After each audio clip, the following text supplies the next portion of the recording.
Bu hafta otomotiv tarihindeki en kirli ve büyük balık küçük balığı yer hikayesi yapıyoruz. Vizyoner bir adamın ortaya çıkıp yeter bize savaş öncesi dönemden kalma külüstürleri makyajlayıp kilitlediğiniz diyerek o Detroit'in büyük üçlüsü olan Ford, GM ve Chrysler'e savaş açma hikayesi. Bunu öyle boşta yapmadı. Gelecekten gelme bir araba yaptı ve piyasaya saldı. Tucker 48 yani Torpedo. Karşısındaki üçlü de bunu görünce senatörler satın aldı, medyayı kışkırttı ve kumpaslar kurdu bu adama. Bugün her biri milyonlarca dolara satılan, dünyada çok az sayıda kalabilmiş o direniş sembolünün ve devlerin ezdiği o hayalperestin hikayesine giriyoruz. Gurme serisinde bugün Tucker Corporation'ı konuşacağız ve Tucker 48'i. Çayınız kahveniz hazırsa hadi başlayalım. Preston Thomas Tucker 1903 yılında Michigan'da doğdu. Babası demiryolu mühendisi, annesi ise bir öğretmendi. Ama Preston henüz daha 3-4 yaşlarındayken apandisit yüzünden babası vefat edince Preston'ı yetiştirme görevi annesine düştü. Daha 11 yaşındayken araba kullanmayı öğrendi ve eli direksiyona değdiği andan itibaren arabalara takıntılı hale geldi. Daha 16 yaşına gelince eski model arabaları alıp tamir edip toparlayıp satarak kazanç sağlamaya bile başlamıştı. Daha sonra Cass Teknik Lisesi'ne girdi ama sırf arabalarla iç içe olayım diye gitti Cadillac firmasına girip ofis boyluk yapmaya başladı. Ki paten giyermiş orada daha rahat ve daha hızlı dolaşabilsin diye. Zaten bu hız tutkusundan dolayı adam sırf daha hızlı ve daha yüksek performanslı arabaları kullanabilmek adına gidip 1922 yılında annesinin istememesine rağmen Lincoln Park Polis Karakolu'na girdi. Tabi ana sözü dinleyeceksin Preston. Annesi daha sonra polislere gidip bu çocuk 19 yaşında, sizin minimum yaş kriterlerinize uymuyor deyip oradan çıkartılmasını sağladı. Neyse. Daha sonra o zamanki kız arkadaşı Vera ile 1923 yılında evlendiler. Vera'dan daha sonra yine bahsedeceğim. O yüzden ufak bir girdim araya. Unutmayın ismi. Neyse. Preston bir tane benzin istasyonunu kiraladı ve çalıştırmaya başladı. Gündüzleri Ford'un montaj hattında çalışırken Vera duruyordu orada. Daha sonra da Preston Ford'dan ayrılıp yine Lincoln Karakolu'da polis oldu. Ama yine kovuldu. Çünkü bu sefer de soğuk havada ısınabilmek için arabanın motorla kabin arasındaki kısmına hürmüzle delik açıp motorun sıcak havasının kabine akmasını sağlamış. Daha o zamanlarda çılgın fikirler var. Neyse. O arada benzin istasyonunda bir taraftan da Studebaker arabalar satmaya başlıyor. Oradan çıkıp Memphis'e gidiyor ve ilk Studs markası sonra da Chrysler için satış danışmanlığına başlıyor. Hatta bir dönem New York'a gidip Pierce Arrow için bile satış danışmanlığı yapıyor. Bir sürede Dodge hatta. Bak kaç tane marka saydım 2 dakikada adamın dokunduğu. Ford, Chrysler, Studebaker, Dodge falan. Daha sonra yarış dünyasının önemli isimlerinden Harry Miller ile tanıştı. Harry o dönemde Indianapolis 500 yarışlarında boy gösteren arabaları yapan mühendislik dehalarından biriydi. Tucker ve Miller birleşip Miller & Tucker şirketini kurdular. Beraber Indy 500 yarış arabaları tasarladılar. Hatta biraz ironik ama 1935 yılında Ford için yarış arabası bile geliştirdiler. Yani Tucker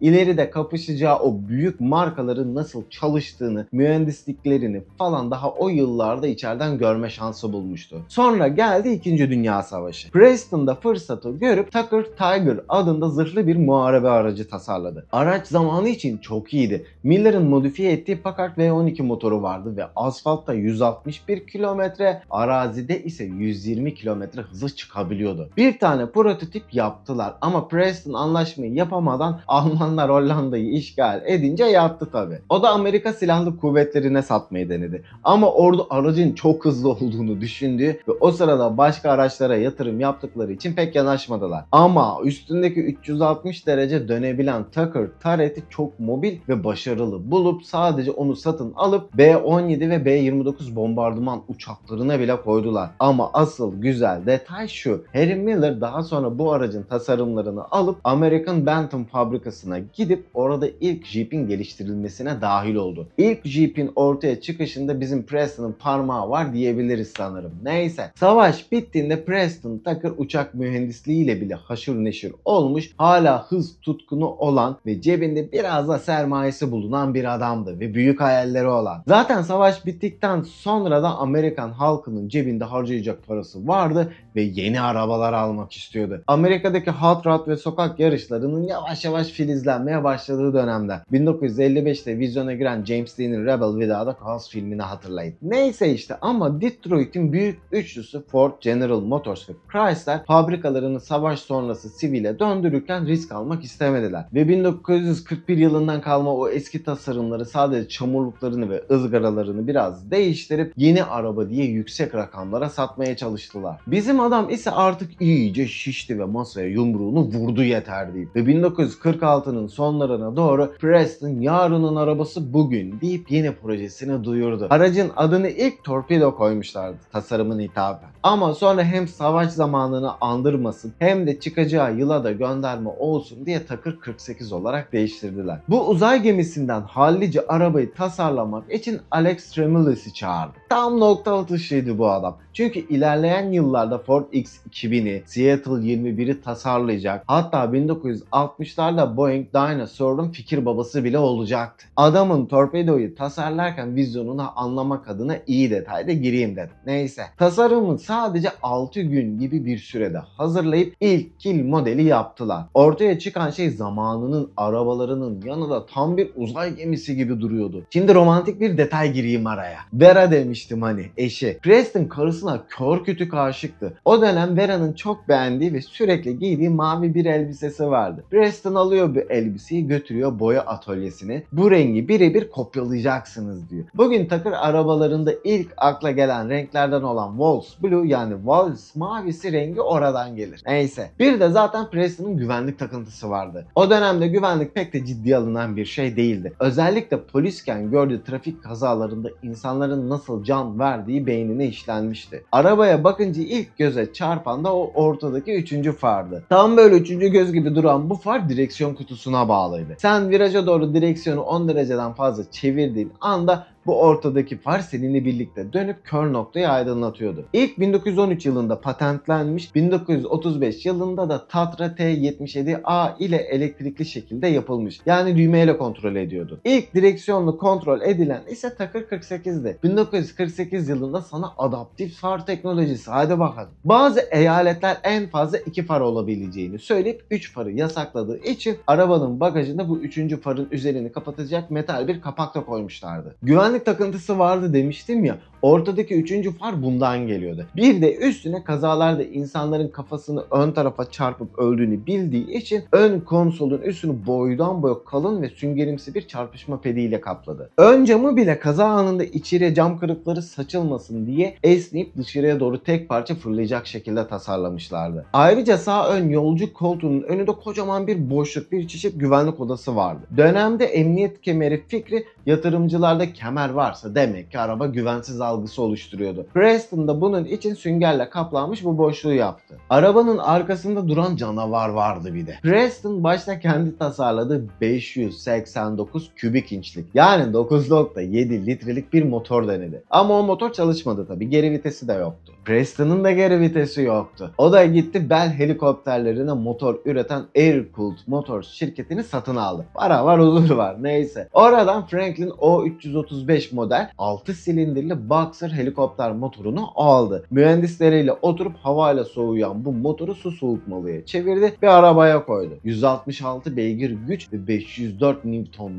torku vardı. O dönemde alt sınıf arabalarda 125 civarı, lüks ve büyük araçlarda ise 350 Nm civarı tork vardı. Motor arkada olduğu için şaft tüneli ortadan kalkmış, arabanın içi de oturma odası gibi olmuştu. Bu motorun dayanıklılığını kanıtlamak için motoru tapagaz aralıksız 150 saat boyunca test ettiler. İlk tasarımlarda disk frenleri standart hale getirmeyi çok istiyordu. Ama seri üretim baskısı buna engel oldu. Ama her tekerlekte kauçuk torsiyon barı kullanan 4 tekerlekten bağımsız süspansiyon sistemini arabaya entegre etmeyi başardı. Bu arada burada şimdi ufak bir detay gireyim. Ekipten Eddie Offutt 1027 şasi numaralı aracı Indianapolis pistinde teste çıkartıyor. 145 km hızla giderken birden arka lastiği patlıyor. Araba taklalar atmaya başlıyor. O yekpare cam dışarı fırlıyor. Tavan kafesi sapasağlam duruyor ve Eddie o arabadan sadece sağ kolundaki bir çizikle çıkmayı başarıyor. Hatta daha da bombası Eddie tekrar arabaya biniyor ve arabayı çalıştırıp pistten arabayı sürerek çıkartıyor. İleride bahsedeceğimiz bazı konular için önemli detay. Bilgi bilgi cepte dursun şimdilik. Neyse. Preston'ın hedefi büyüktü. Bu arabayı üretebilmek için de Savaş Varlıkları İdaresi'ne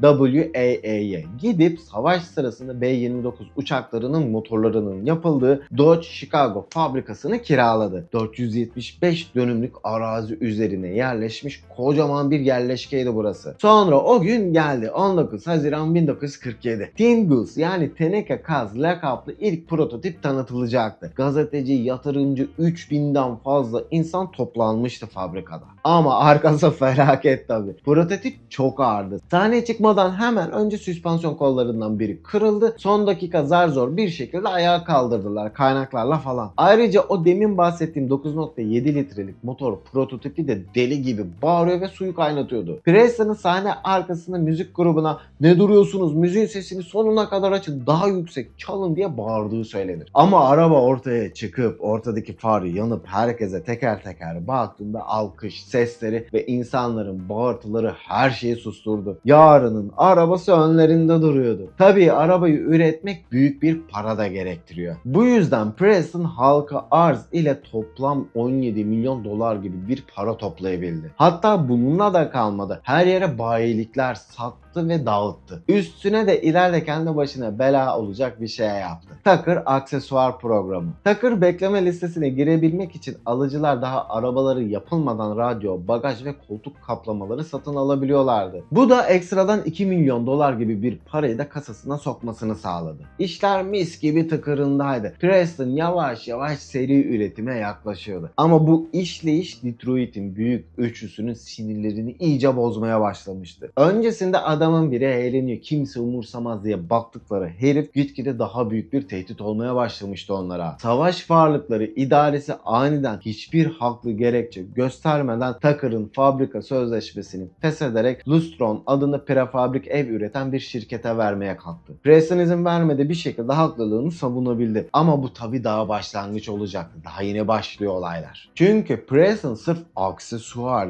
deyip bir sürü insandan yapılmamış araba için 2 milyon dolar gibi bir para toplamayı başarması büyük üçlüde tedirginliğe yol açtı. Tucker 48 gibi teknolojik ve güvenliğin had safhada olduğu bir araba piyasaya çıktığında daha kim onların eski arabalarının yüzüne bakardı ki? Onlar da yatırım yapıp değişiklikler yapıp o seviyeye çıkmaktansa onu aşağıya indirmeyi tercih ettiler. Klasik değil mi? Normal hayatımızda da benzer şeylere denk geliriz hep. Neyse ya, ama konumuza dönelim. Ve böylece o karanlık operasyonlarına başladılar. İlk cephe Washington'da açıldı. Michigan Senatörü Homer Ferguson. Bu adamın seçim kampanyalarının ana sponsorları kimdi sizce? Aynen onlar. Ferguson patronlarının emriyle hemen harekete geçti. Ve dönemin menkul kıymetler ve borsa komisyonuna yani SEC'ye, Securities and Exchange Commission'a Tucker şirketini incelemeleri için siyasi bir baskı yapmaya başladı. SEC'nin elindeki koz neydi? Hani demin bahsettiğim o Tucker aksesuar programı. Seri üretime geçmiş bir araba olmadan radyoların, koltuk kılıflarının falan satılması bir çeşit dolandırıcılık ve saadet zinciri olarak damgalamak istiyorlardı. Halbuki ortada dolandırıcılık falan yoktu. Toplanan para kuruşu kuruşuna gerçekten de fabrikanın banklarını kurmak ve arabayı mükemmelleştirmek için harcanıyordu. Jet Fadıl ve imza gibi bir durum yoktu ortada yani. Bu cephede savaş başlarken ikinci bir cephede medyada açıldı. 1948'in ortalarında döneminde milyonlarca dinleyicisi olan radyocu ve köşe yazarı Drew Pearson radyoda Tucker için büyük bir karalama kampanyası başlattı. Tucker arabalarının asla geri gidemediğini, motorunun sürekli patladığını, ortada bir üretim bandı olmadığını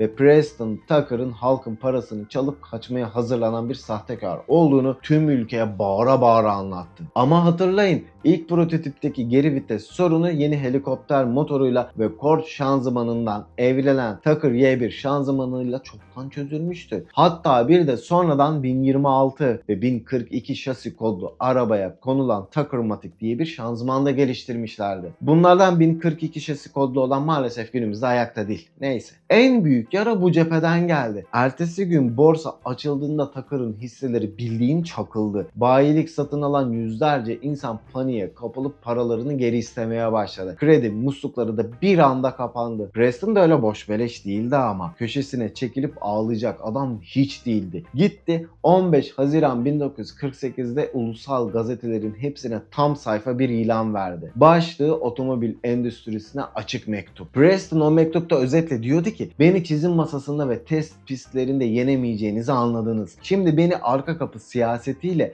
ve asılsız iftiralarla yok etmeye çalışıyorsunuz. Ben sadece Amerika'ya hak ettiği arabayı vermek istiyorum. Bu mektup halk arasında büyük destek gördü. İnsanlar Preston'a destek mektupları yağdırmaya başladı. Ama halkın sevgisi bürokrasinin gücünü durdurmaya yetmiyordu. Detroit'in isteği belliydi ve Washington'daki otomotiv lobisi artık sinirlenip düğmeye basmıştı. Hedefleri Tucker'ı tarihe gömmekti. Tetikçi olarak da Menkul Kıymetler ve Borsa Komisyonu'nu devreye soktular. SEC'nin ajanları Chicago fabrikasına büyük bir baskın yaptılar. Sen Menkul Kıymetler ve Borsa Komisyonu'sun. Muhasebe kayıtlarına el koy değil mi? Yok. Onlarla beraber üretim planlarından tut mühendislik çizimlerine kadar tam 600.000 sayfa belgeye el koydular. Şirketi felç etmekte amaç. Preston faturalarını ödeyemiyor, malzeme siparişi veremiyor ve işçilerin maaşlarını yatıramıyordu. SEC şirketi bilerek ve isteyerek evraksızlık yüzünden öldürmeye kalktı ve bütün işçiler kapı dışarı edilip şalterler indirildi ve fabrikanın kapısına kilit vuruldu. Kilit vurulana kadar sadece 37 adet Tucker 48 yapılabilmişti. Prototip hariç. Geri kalan 13 taneyi ise arabaya ve adama inanan 300 sadık işçi ve mühendis fabrikaya tekrardan gizli şekilde girip 5 kuruş para almadan sadece bu hayal yarım kalmasın, tarihe geçsin diye bantta yarım kalan o 13 arabayı tamamladılar. 3 Mart günü yargıç fabrikaya kayyum atadı ve kontrolü Aaron G. Colnon ve John H. Schatz'a verdi. Ekim 1949 olduğunda Chicago Federal Mahkemesi'nin kapıları bu dava için açıldı. Davayı açan isim Amerika Başsavcısı Otto Kerner Jr.'dı. Dipnot gireyim. Preston'ı sahtekarlıkla suçlayıp hayatını karartan bu herif daha sonraki yıllarda rüşvet, komplo ve dolandırıcılık suçlarından hüküm giyip hapise girecekti. Allah'ın sopası yok işte. Neyse. Preston Tucker ve şirketinin 7 üst düzey yöneticisi tam 31 ayrı posta sahtekarlığı, dolandırıcılık ve komplo suçuyla yargılanıyordu. İstenen ceza ne kadardı biliyor musunuz? 155 yıl. Savcı Kerner diyordu ki Tucker 48 hiçbir zaman olmadı. Bu adam halka yalan söyledi. Seri üretim yapmaya niyeti yoktu. Amacı sadece o radyoları ve bagajları satıp köşeye dönmek istedi. Duruşmalar 4 ay boyunca sürdü. Savcılık Preston'ı karalamak için mahkemeye 73 tane şahit getirdi. Kovulmuş mühendisler, SEC muhasebecileri ve uzman denilen otomotivciler. Hepsi kürsüye çıkıp papağan gibi motor helikopter motoru arabada kullanılmaz. Süspansiyonlar kırılıyor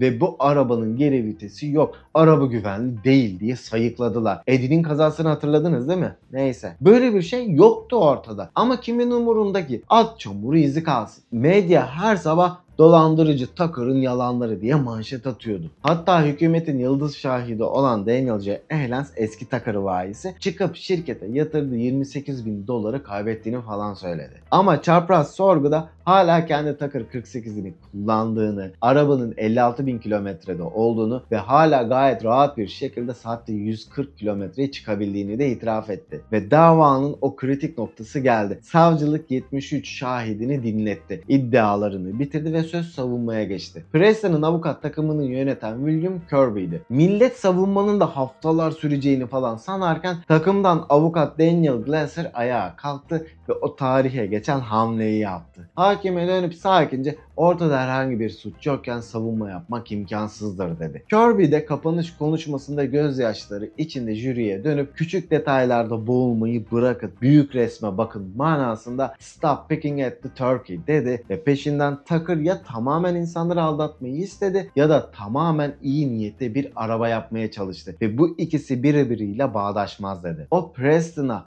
ve arabaya sadık insanlar mühürlü fabrikadan kurtardığı 8 tane Tucker 48'i adliyenin tam önüne sokağa dizmişlerdi. Kirby jüriye kararlarını vermeden önce o yepyeni 8 Tucker 48'den birini sürmeye davet etti. Jüri de dışarı çıkıp ortadaki üçüncü farıyla etrafa bakan, rölantide mis gibi sesle çalışan Yarın'ın arabalarını gördü. Arabalar Chicago sokaklarında kıvrak şekilde akıyor ve gayet iyi bir şekilde geri geri gidebiliyordu. Bu da SEC'nin yalanlarla kurmaya çalıştığı o kağıttan kuleyi hemen o sahneye yıkılmasına neden oldu tabi. 22 Ocak 1950 yılında 28 saat süren tartışmalardan sonra jüri odadan çıkıp sonucu açıkladı. 31 suçlamanın tamamı için tek bir kelime: suçsuz. Hatta jüri üyelerinden birinin çok sinirlendiği, karar sonrası hükümeti ve SEC'yi vergi verenlerin parasıyla adil olmayan kirli bir cadı avı yürütmekle suçlayıp Preston'a buradan çık ve git o arabayı üret dediği söylenir. Ama söylenti bu. Kanıt bulamadım. Preston aklanmıştı. Adını temize çıkartmış. Tüm o çamurları silip atmıştı. Ama işte dedik ya, çamurun izi kalıyor hep. Mahkeme suçsuz bulsa da uzunca bir süre bu dedikodular devam etti. Yıllar sonra Tucker Automobile Club of America üyeleri ve Tucker koleksiyonerleri 400 binden fazla çizim, taslak ve şirket dokümanını ortaya koyup Tucker'ın gerçekten de Tucker 48'i seri üretime sokmaya çalıştığını kanıtladılar. Yani büyük üçü bir şekilde allem edip kallem edip Preston'ı ve peşinden Tucker 48'i gömmeyi başarmışlardı. Yarın'ın arabasını geçmişe gömmüşlerdi. O fabrikadan sadece 51 tane Tucker 48 çıkabildi. Tüm bunlar Preston'ı yorup kredisini tüketmiş hale getirse de içindeki o girişimci ruh ölmedi. 1950'lerin ortasında Brezilya'da Carioca adında yeni, uygun fiyatlı ve yine dönemin çok ötesinde bir araba yapmak için kolları sıvadı. Ama kader buna izin vermedi. 1956 yılında yorgun savaşçımız akciğer kanserine yenik düşerek 53 yaşında vefat etti. Preston ve Tucker 48'e karşı açılan savaşta ikisini birden geçmişe gömdüklerini sanan Detroit'in büyük üçlüsü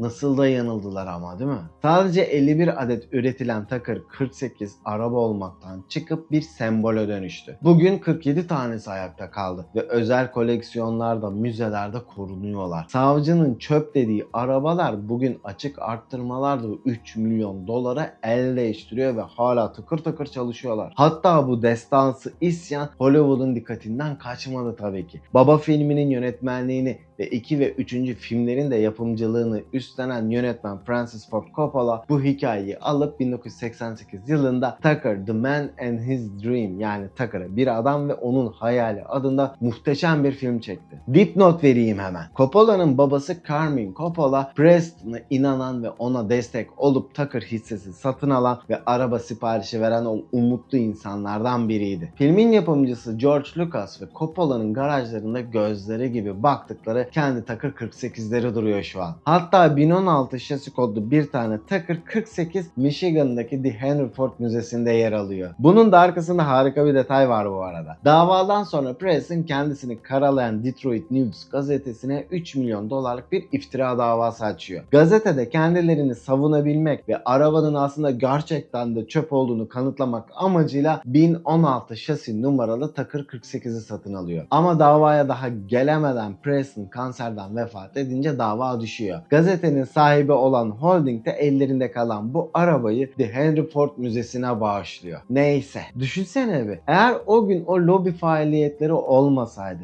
satılmış medya Preston'ı karalamasaydı ve fabrika durmasaydı, İnsanlık disk frenle 1955 yılındaki Citroen'den 7 yıl önce tanışacaktı ve ön cam güvenliği, yastıklı konsollar, çarpışma odaları, direksiyona bağlı döner far teknolojileriyle çok daha erken tanışacaktı. Aslında Preston'a karşı açılan savaş bir adamın şirketini batırmadı. Otomobil evrimini belki de onlarca yıl geriye attı. Olan yine o arabaların içinde hayatını kaybeden sıradan insanlar oldu. Neyse. Preston Tucker belki Detroit'in devleri karşısında fabrikasını kaybetti. Ama orada ortaya koyduğu çıtayı o kadar yükseğe koydu ki yıllar sonra hepsi tıkır tıkır Preston'ın dediğine geldi. Evet, Gurme serisinin 2. bölümünde de konuğumuz Preston Tucker ve onun hayali, yarının arabası olan Tucker 48 oldu. Umarım bu hikaye hayallerinin peşinden giden herkese iyi manada bir ilham olmuştur. Bu tarz hikayelerin devam etmesini isterseniz çorbada tuzumuz olsun deyip katıl butonuna tıklayabilir, abone olup beğeni atabilirsiniz. Yorumlara gelin de dertleşelim hadi. Flat Out yaşamayı unutmayın. Kendinize ve sevdiklerinize çok ama çok iyi bakın.